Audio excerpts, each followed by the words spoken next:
பேரடிச்சோஸ் அனைவருக்கும் இனிய வணக்கம். இன்னைக்கு நம்ம பார்க்கக்கூடியது 6 to 12 வரைக்கும் இருக்கக்கூடிய எக்கனாமிக் பாக்ஸஸ்ல செகண்ட் பார்ட் தான். தமிழ்நாட்டினுடைய கல்வியறிவு விகிதம் தென் மாநிலங்கள்ல 2வது இடத்தை பெற்றுள்ளது அப்படின்னு சொல்லியிருக்காங்க. தமிழ்நாட்டினுடைய கல்வி லிட்ரஸி ரேட் இருக்கு இல்லையா, அதுவுமே பாத்தீங்கன்னா இப்ப எல்லாம் நிறைய மாறிடுச்சு. இப்ப நிதி ஆயோகோட ரிப்போர்ட்ல இருக்கட்டும், இதுலலாம் பாத்தீங்கன்னா அந்த லிட்ரஸி ரேட் அப்படின்றது ஒவ்வொரு வருஷமும் அந்த கணக்கெடுப்புகளுக்கு ஏத்த மாதிரி என்ன செஞ்சுட்டு இருக்கு அப்படின்னா மாறிட்டு இருக்கு. அப்ப தமிழ்நாட்டினுடைய கல்வியறிவு விகிதம் தென் மாநிலங்கள்ல செகண்ட். அப்ப ஃபர்ஸ்ட்ல லிட்ரஸில ஃபர்ஸ்ட்ல இருக்கிறது யாரு? லிட்ரஸில ஃபர்ஸ்ட்ல இருக்கக்கூடியது கேரளா இருக்காங்க. ஆனா கேரளால வறுமை இன்னுமே என்ன இருக்கு அப்படின்னா அதிகமா இருக்கு. அப்ப தமிழ்நாட்டிலுடைய உயர்கல்வி சேர்க்கையானது இந்தியாவில மிக உயர்ந்தது. இப்ப கிட்டத்தட்ட ஒரு 48% அப்படின்னு சொல்றாங்க. தமிழ்நாட்டோட லிட்ரஸி ரேட் பாத்தீங்கன்னா 2011 சென்சஸ் படி சொல்லியிருந்தாலுமே கிட்டத்தட்ட ஒரு 88% கிட்ட வந்திருக்கு. அதாவது 2011 சென்சஸை பொறுத்த வரைக்கும் தமிழ்நாட்டோடைய லிட்ரஸி அப்படின்றது 82.9 இருந்தாலும் இப்ப நம்ம 88.2க்கு வந்திருக்கோம். சரிங்களா? தனது அரசாட்சியில ஷெர்ஷா சூரி குடிமக்களுக்கும் ராணுவத்துக்குமான ஒரு புதிய நிர்வாக முறையை அமைக்கிறார். அவருடைய காலத்தில் அறிமுகப்படுத்தப்பட்ட 178 கிராம் எடை கொண்ட வெள்ளி நாணயம் ருபியான்னு சொன்னாங்க. அந்த நாணயம் முகலாயர், மராத்தியர், ஆங்கிலேயர்கள் காலம் வரைக்கும் புழக்கத்துல இருந்துச்சு ஷெர்ஷா சூரியோட. அடுத்து இடைக்கால வரலாற்று காலத்துல ஃபெரோஷா துக்ளக், டெல்லியினுடைய சுல்தானா ஃபெரோஷா துக்ளக் வேலை வாய்ப்பின்மையை தீர்க்கிறதுக்காக எம்ப்ளாய்மெண்ட் ஆபீஸ் அமைச்சவர் யார்? ஃபெரோஷா துக்ளக். நிறைய நீர்நிலைகள் எல்லாம் ஏற்படுத்தியிருப்பாரு. அடுத்து பண விநியோகம் 4 டைப்பா பிரிக்கிறாங்க. பணம் அப்படின்னா மக்கள்கிட்ட யூஸ்வலா பழங்கக்கூடிய பணம், காயின். அதை விட நம்ம அடுத்து என்ன பண்ணுவோம், கூட்டுறவு பேங்க்ல எல்லாத்துலயும் போட்டு வச்சிருப்போம் சேவிங்ஸ் புக்ஸ், அதுல போட்டு வச்சிருக்கிற பணம், எஸ்பில போடுற பணம். அடுத்ததான் ஆர்பிஐல வைக்கக்கூடிய வங்கி வைப்பு தொகை, ரிசர்வ் பேங்க் வங்கி வைப்பு, பேங்க்ஸ் எல்லாம் கூடி வைக்கிறாங்கல்ல, அதெல்லாம் பணம் 1. பணம் 2 அர்த்தம் இந்த மொதல் இருக்குல்ல, இந்த குரூப்போட போஸ்டல்ல போடக்கூடிய சேவிங்ஸ், அது பணம் 2. அதே மாதிரி பணம் 3ன்றது என்னன்னா, இந்த பணம் 1 2 கிடையாது, பணம் 1 பிளஸ் எல்லாத்தோட கமர்ஷியல் பேங்க்ஸ், கூட்டுறவு பேங்க்ஸ்ல வைக்கப்பட்டிருக்கக்கூடிய ஆர்டி. அடுத்து பணம் 4ன்றது என்ன சொல்றாங்கன்னா, பணம் 3 பிளஸ் போஸ்டல்ல வச்சிருக்கக்கூடிய மொத்த வைப்பு தொகை, எல்லா அஞ்சல் நிறுவனங்களும் இருக்கக்கூடிய மொத்த வைப்பு தொகை. அடுத்ததா பாருங்க, பொதுத்துறை நிறுவனங்கள் அப்படின்னு சொல்லும் போது நெய்வேலி லிக்னைட் பொதுத்துறை நிறுவனம், இந்திய உருக்கு ஆணையம், பாரத் தொலைபேசி பிஎஸ்என்எல், இதெல்லாமே பாத்தீங்கன்னா ஒரு பொதுத்துறை நிறுவனங்கள். தனியார் நிறுவனம்னு சொல்லும் போது TVS, Ashok Leyland, Tata Iron and Steel, இது எல்லாமே தனியார் துறை நிறுவனங்கள். எதுன்னு கூட கொஸ்டின் கேட்கலாம். வேலை வாய்ப்பு துறையில அந்த துறை ரீதியான அந்த பங்கு பெர்சன்டேஜ் அப்படின்னு சொல்லும் போது first primary sector, secondary sector, சார்பு துறை அப்படின்னு சொல்லக்கூடிய சேவை துறை, இந்த மாதிரி எல்லாம் இருக்கு. சோ வேலை வாய்ப்பு அதிகமா கொடுக்கறது எந்த துறைன்னு பாத்தீங்கன்னா உற்பத்தி துறை தான். எது வரைக்கும் 72, 73, 2011, 12ல இது கொஞ்சம் கிட்டத்தட்ட ஈக்குவலா வந்துருச்சு. செகண்டரி செக்டாரும் சர்வீஸ் செக்டாரும், இது என்எஸ்எஸோட ஆதாரம். அடுத்து பாருங்க, இருவேல் பட்டுல இருந்த குடும்பங்களுடைய வேலை விவரங்கள் அப்படிங்கறத சதவீதம் வயசுல கொடுத்திருக்காங்க. பயிரிடுறவங்க 2008ல எத்தனை % இருந்தாங்க, மொத்தம் 100 குடும்பங்கள் இருந்துச்சு. அந்த 100 குடும்பங்கள்ல விவசாய கூலிகள், விவசாயம் இல்லாத தொழிலாளர்கள் அப்படின்னு சொல்லி கொடுத்திருக்காங்க. அங்க ஐடி ஜோன் இருக்கிறதுனால அதை சொல்லியிருப்பாங்க. அப்படின்றது என்னன்னா, காகித பணம் என்பது ஒரு மதிப்பு, எந்த ஒரு பொருள் அல்லது சேவைக்கான கட்டணமாகவும் கடன்களை திருப்பி செலுத்துவதற்கும் நாடு முழுவதும் இருக்கக்கூடிய ஒரு பொதுவான அங்கீகரிக்கப்பட்டிருக்கக்கூடிய ஒரு சரிபார்க்கப்பட்ட ஆவணம் தான் ஒரு பணம். இந்த பணத்துக்கு இவ்வளவு மதிப்பு, இதுக்கு இவ்வளவு பொருள் கொடுக்கணும்னு சொல்றதான் பணம், ஒரு காகிதம். இந்திய பணத்துல தொகை அளிக்கிறதுக்கு நான் உறுதி கூறுகிறேன் அப்படின்னு சொல்லி ஆர்பிஐயோட கவர்னர் கையெழுத்து போடுவார் இங்கிலீஷ்ல, அவரோட கையொப்பம் இருக்கும். இதே மாதிரி அந்தந்த நாட்டு பணத்துல அவங்களோட உயர் அலுவலர் கையெழுத்தும் உறுதிமொழியும் இருக்கும். உலகிலேயே மெக்சிகோ யுஎஸ்ஏ இடையிலான இடப்பெயர்வு பாதை 2010ஆம் ஆண்டு மிகப்பெரிய இடப்பெயர்வு பாதை. சரியா? யுஎஸ்ஏல இருக்கக்கூடிய இந்த இடப்பெயர்வு பாதை தான் என்னது அப்படின்னா 2010ஆம் ஆண்டின் மிகப்பெரிய இடப்பெயர்வு பாதை. உலகிலேயே நீண்ட தூரம் இடம்பெயரக்கூடிய பறவை ஆர்டிக் டென். நமக்கு ஆர்டிக் ஆளான்னு கொடுத்திருப்பாங்க தமிழ் புக்ல. PR அம்பேத்கரினுடைய பணத்தின் சிக்கலும் அதற்கான தீர்வும் அப்படின்ற ஆராய்ச்சி கட்டுரையினுடைய அடிப்படையில ஆர்பிஐ என்ன செஞ்சிருக்காங்க, அதன் அடிப்படையில தான் ஆர்பிஐ வங்கியினுடைய அடிப்படை சட்டம் ஆர்பிஐ ஆக்ட் 1934, ஆர்பிஐ தோற்றுவிக்கப்பட்டது 1935. தென்னிந்தியாவின் 3வது பெரிய ஆறு காவிரி, இதோட நீளம் 765 கிலோமீட்டராக இருக்கும். அடுத்ததா பாத்தீங்கன்னா, காவிரியோட குறுக்கே தமிழ்நாட்டுல மேட்டூர் டேம் மற்றும் கல்லணை கட்டப்பட்டிருக்கு. 3வது பெரிய ஆறு தான் காவிரி, இது 765 கிலோமீட்டர் நீளம் இருக்கு. காவிரியோட குறுக்கே மேட்டூர் மற்றும் கல்லணை, இந்த ரெண்டுமே என்ன செய்யப்பட்டிருக்குன்னா கட்டப்பட்டிருக்கு. அடுத்து 1867-68ல முதலாக தாதாபாய் நவ்ரோஜி இந்தியாவின் வறுமை மற்றும் பிரிட்டிஷ் இல்லா ஒரு ஆட்சி அப்படின்ற ஒரு புக்ல தன்னோட வருமானத்தை பத்தி சொல்லியிருக்காரு.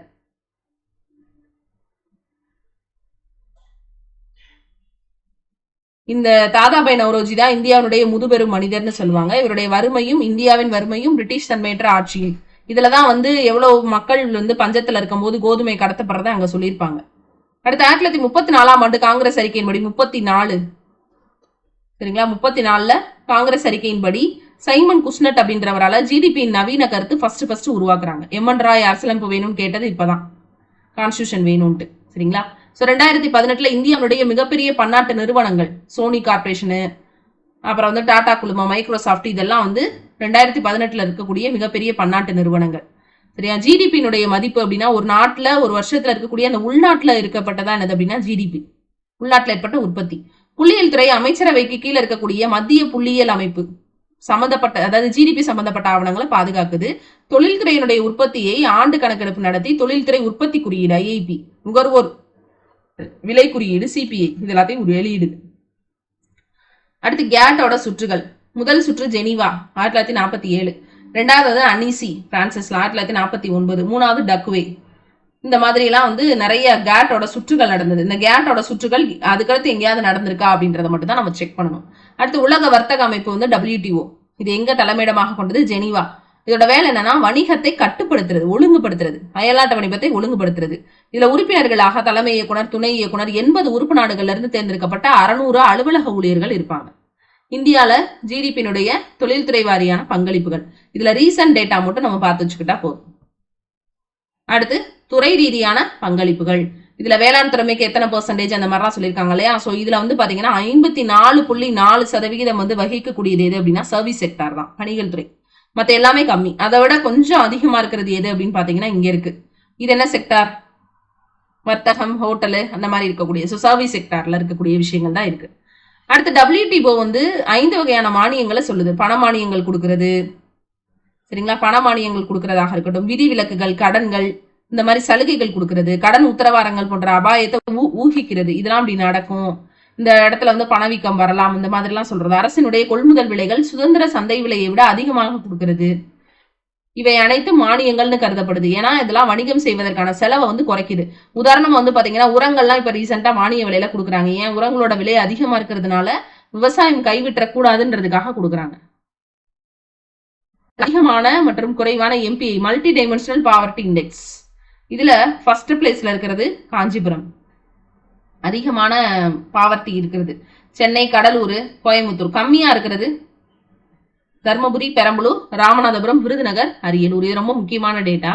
அதுக்கப்புறம் வந்து பாத்தீங்கன்னா இந்தியாவில வரி விதிப்பினுடைய வேர்கள் அப்படின்றது மனுஸ்மிருதி காலத்துல இருந்தே இருக்கு. அர்த்த சாஸ்திரத்துல இருந்தே ஃபாலோ பண்ணிட்டு இருக்காங்க வரி விதிக்கிறது அப்படிங்கிறது. குப்தர்களுடைய இதுல எல்லாம் வந்து நிறைய விதமான வரிகள் வந்து விதிக்கப்பட்டிருக்கும். சரிங்களா, சாலபோகம் அந்த மாதிரிலாம் சொல்லுவாங்க. சோ தற்காலத்துல இந்திய வரிமுறையானது பண்டைய கால வரிமுறையை அடிப்படையாக கொண்டது. இப்ப எல்லா வரிகளுக்கு மாற்றாக ஜிஎஸ்டி வந்துருச்சு.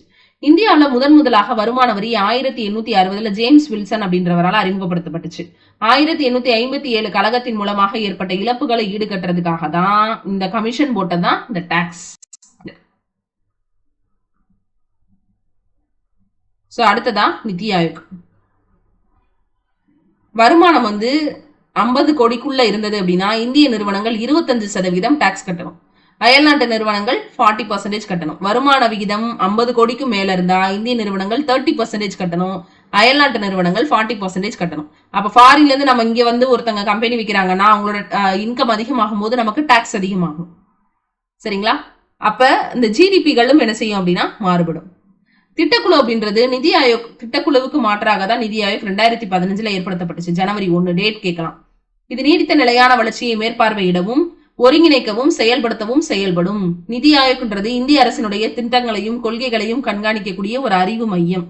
சர்வதேச பொருளாதார முக்கியத்துவம் வாய்ந்த நடைமுறைகளையும் புதிய கொள்கைகளையும் ஏற்படுத்தவும் தனிப்பட்ட பிரச்சனைகளுக்கான ஆதரவு, இது எல்லா சிஎம்ஸ் எல்லாரையும் உள்ளடக்கிய ஒரு டீம். இது ஒரு திங்க் டேங்க் அப்படின்னு சொல்லுவாங்க. சிந்தனைக்கான ஒரு செயல்படக்கூடிய ஒரு அமைப்புன்னு சொல்லுவாங்க. இதுல பிரதமர் உட்பட எல்லாருமே இருப்பாங்க. 1954ஆம் ஆண்டு முதலாக பண்டங்கள் மற்றும் பணிகள் வரியை அமுல்படுத்தின நாடு ஜிஎஸ்டி வந்து பிரான்ஸ். 1970-80களில் பல யூரோப் கண்ட்ரிஸ் இந்த வரியை அறிமுகப்படுத்தியிருப்பாங்க. 34ல RGD ஆலன் மற்றும் JR ஹிக்ஸ் இவங்க 2 பேருமே சமநோக்கு வளைபாடு கோட்பாட்டை மதிப்பு கோட்பாட்டின் மறுவடிவமைப்பு அப்படின்ற நூல்ல என்ன செஞ்சிருப்பாங்கன்னா எக்ஸ்பிளைன் பண்ணியிருப்பாங்க. அடுத்ததான் human development index. Human development index அப்படின்றவர் பாகிஸ்தான் நாட்டை சேர்ந்த மஹப் குல்கக் மற்றும் அமர்த்தியா சென் இந்தியாவை சேர்ந்தவங்க 2 பேருமே 990ல மேம்படுத்தி இருப்பாங்க. இதை ஐக்கிய நாடுகள் முன்னேற்ற திட்டம் UNDP என்ன செய்யுது அப்படின்னா வெளியிடுது. இதுல வாழ்நாள் குறியீடு, கல்வி, ஜிடிபி இதெல்லாம் முக்கியமான ஃபேக்டர்ஸாக இருக்கு. சரிங்களா? சோ பிறப்பு விகிதம், இறப்பு விகிதம் அப்படின்னு சொல்லும் போது 1951 பிறப்பு விகிதம் 39.9. அதுல கிட்டத்தட்ட 4ல 3 பங்கு இறந்திருப்பாங்க, 27.4. 2001 இதுவே வந்து 4ல 1 பங்காக இறப்பு விகிதம் குறைஞ்சிருக்கும், 25.4, இங்க 8.4. 2011 21.8, இங்க 7.11. இந்த ரிஜிஸ்டர் ஜெனரல் ஆஃப் இந்தியா இப்ப யார் இருக்கா, இது உங்களுக்கான கேள்வி. அடுத்ததான் மக்கள் தொகை அப்படின்றது பாத்தீங்கன்னா 1901 இருந்து இப்ப வரைக்கும் 2011 டேட்டா தான் நம்மகிட்ட இருக்கு. இப்பதான் அடுத்ததாக மக்கள் தொகை கணக்கெடுப்புன்றது மேற்கொள்ள போறாங்க 2027. சோ அதுக்கான கமிஷன்ஸ் வந்து ஃபார்ம் பண்ணிருக்காங்க. 2011 1.66. சரிங்களா? சோ மக்கள் தொகை அடர்த்தின்றது 2011 இந்தியா 382, தமிழ்நாடு 555. செக்ஸ் ரேஷியோல 1000 ஆண்களுக்கு 940 பெண்கள், தமிழ்நாட்டுல 996. இதே இது ஆண்களும் பெண்களும் ஈக்குவலா இருக்கக்கூடிய டிஸ்ட்ரிக்ட் எதுன்னு கேட்கலாம், சிவகங்கை. பொதுத்துறையில இருக்கக்கூடிய எஃகு நிறுவனம் அப்படின்றத பாத்தீங்கன்னா ஒரிசா வந்து ரூர்கேலா.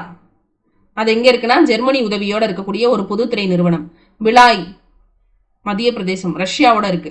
துர்காப்பூர் இதெல்லாம் கொஸ்டின் ஏரியா, இந்த மாதிரி இருக்கிறதெல்லாம். துர்காப்பூர் வந்து வெஸ்ட் பெங்கால்ல இருக்கு, இங்கிலாந்து கவர்மெண்டோட இருக்கு. அப்ப நம்ம இந்தியாவில இருக்கக்கூடிய ஒவ்வொன்றுமே ஒவ்வொரு நாட்டினுடைய உதவியோட வந்து பொதுத்துறை நிறுவனங்கள் தனியார் துறையில இருந்து நிறைய கிடைச்சிருக்கும். பொக்காரா வந்து ரஷ்ய அரசு, விசாகப்பட்டினம் ரஷ்யா தான். ஃபெரன்பூர் தனியார் துறையிடமிருந்து 1976 வாங்கியிருப்பாங்க. இது எங்க இருக்குன்னு இங்கேயும் கேட்கலாம். ஃபெரன்பூர் எந்த டிஸ்ட்ரிக்ட், எந்த ஸ்டேட் அப்படின்னு கூட கேட்கலாம். அடுத்து சேலம் இந்திய அரசு, வெளிநாடு உதவி கிடையாது. விஜயநகர் கர்நாடகா இந்திய அரசனுடைய உதவிதான். பத்ராவதி கர்நாடகா நாட்டுடைமையாக்கப்பட்ட விஸ்வேஸ்வரய்யா இரும்பு எஃகு நிறுவனம். இது வந்து மத்திய மாநில அரசுகளுக்கு சொந்தமானதுன்னு சொல்றாங்க. அடுத்து பாருங்க வாழ்நாள் எதிர்பார்ப்பு 2011 பொறுத்த வரைக்கும் 63.5. இப்ப வந்துருச்சு, கிட்டத்தட்ட ஒரு 69% கிட்டே வந்திருக்கு. அடுத்து 2011 வந்து எழுத்தறிவு விகிதம் லிட்ரஸி 65.5.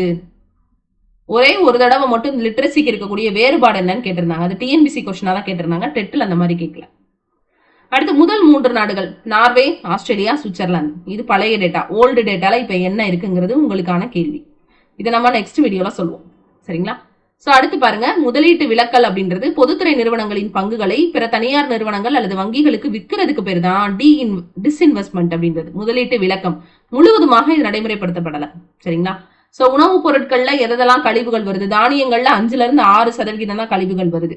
அதே இது வந்து பருப்புகளாக இருக்கட்டும், எண்ணெய் வித்துகளா இருக்கட்டும், அதுல எல்லாம் கழிவுகள் எவ்வளவு இருக்கு அதெல்லாம் பாத்தீங்கன்னா உங்களுக்கே தெரியும். சோ அதே மாதிரி பிரதான் மந்திரி ஆதார் கிராம் சதக் யோஜனா எந்த வருஷம் தொடங்கினாங்க? 2010. சாலை ரோடு போடுறது. பாரத் நிர்மான் யோஜனா 2005. இந்திரா ஆவாஸ் யோஜனா வீடு கட்டுறது 1985 ராஜீவ்காந்தி கவர்மெண்ட்ல. ஜவஹர்லால் நேரு தேசிய நகர்ப்புற மறுசீரமைப்பு திட்டம் 2005. ராஜீவ் ஆவாஸ் யோஜனா 2009. தேசிய ஊரக நலத்திட்டம் NRLM நினைக்கிறேன், அது வாழ்வாதார திட்டம், அது 2011. தேசிய உணவு பாதுகாப்பு திட்டம் national food security act PDS இதற்கு கீழே தான் வருது. அடுத்ததான் பிரதான் மந்திரி ஆதாஸ் கிராம் சதக் யோஜனா 2010. அதே தான் சேம் இங்கேயும் கொடுத்துருக்காங்க. சரிங்களா? இது வந்து பாத்தீங்கன்னா எக்கனாமிக்ஸ்ல பார்ட் 2 வீடியோ முடியுது. பார்ட் 3 அடுத்த கிளாஸ்ல பார்க்கலாம். நன்றி.